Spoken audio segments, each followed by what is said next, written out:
Full view of you leadership. What does that mean? Well,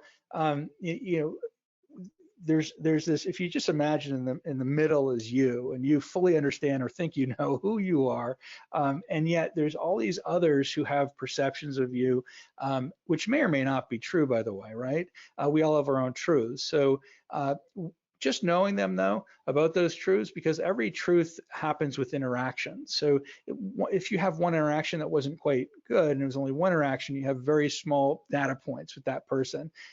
As you move along and create that kind of deeper emotionally connected or deeper understanding relationship, you get larger views or more or deeper views with that people. And we'll talk about how that sort of independent evaluation will be really important for you as you move along. And doing this actively daily is what really sets aside the good from the great leaders.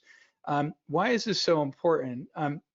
Here's some information. CEOs, leaders, really like you and me, are the ones who are shouldering the pressure from customers and employees and boards of directors. And you could feel like you're pushing a boulder up a hill with all of this massive pressure on you. And over 60% of CEOs are fired because of these relationship issues, with the board, key leadership skill sets, ignoring signals around them and alienating the management team. So these things happen regardless of whether they mean to do them or not. You may not know you're doing it. And that's the point of this, that most people fail because they don't know and they don't take the time to know. The stats are over 60% of CEOs and C-suite leaders get fired because they are not given consistent feedback.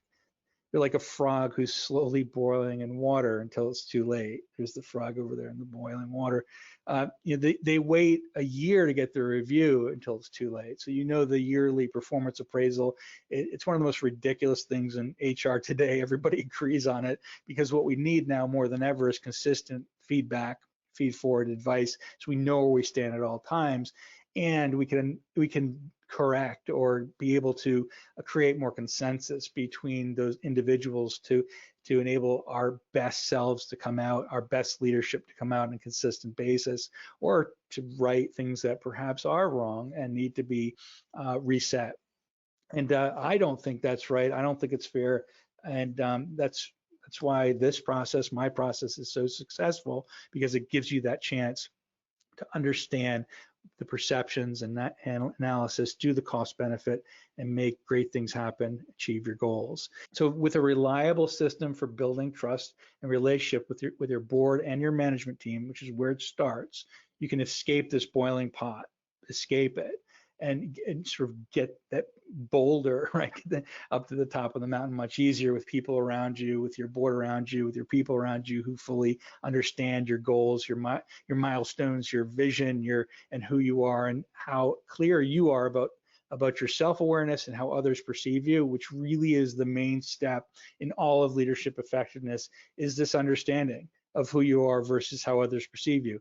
It's okay if you have a gap, as long as others know there's a gap, and that you're working on specific things that are important to you to achieve your goals. That's the most important thing.